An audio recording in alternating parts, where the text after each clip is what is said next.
পারো, তাহলে তোমার দেহের মধ্যে অমৃত বৈষ্ণবের প্রসাদগুলো তোমার দেহের মধ্যে প্রকাশ করবে। এই জন্য সনাতনীরা ভাগবতে এসে আলিঙ্গন করে একে অপরের সাথে আমরা জড়িয়ে ওই গুণগুলো যেন আমাদের মধ্যে প্রবেশ করে। সেই জন্য সনাতনীরা ভাগবতে এসে এই আলিঙ্গন ভক্ত পদ ধুলি আমরা গায়ে মেখে নেওয়ার প্রয়াস করি। এই অমৃতময় শাস্ত্র আমাদের মাঝে এমনি এমনি আসেনি।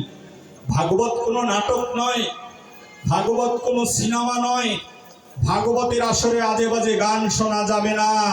ভাগবত হচ্ছে সেই অমৃতময় কথা, যেই কথা কীর্তনের মধ্যে বর্তমান রাধা কৃষ্ণের যুগল বিরাজ করছে।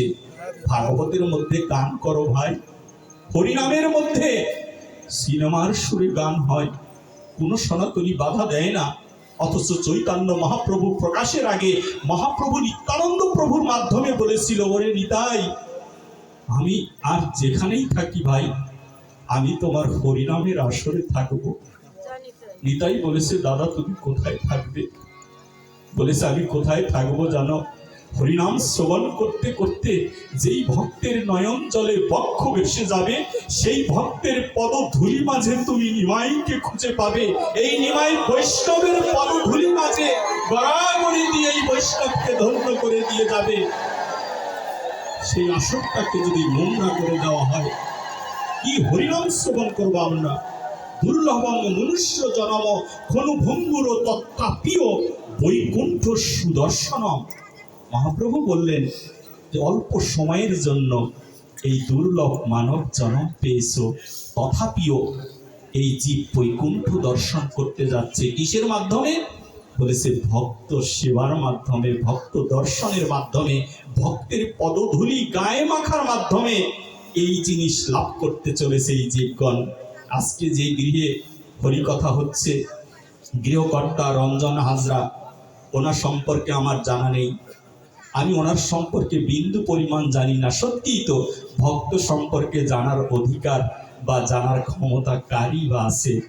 ভগবান নিজেই তো বলেছেন, ভক্ত আমার মাতা পিতা, ভক্ত আমার গুরু, ভক্ত আমার নাম রেখেছে বাঞ্ছা কল্পতরু।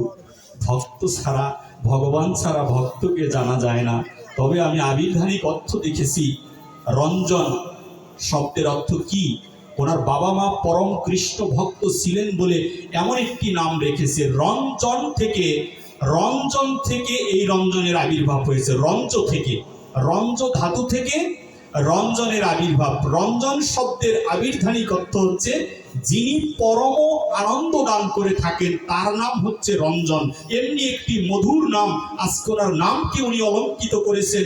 ওনার স্পর্শে আমরা যারাই যাচ্ছি, তারা সবাই দুই বাহু তুলে বদনে হা নিতাই হা গৌর বলে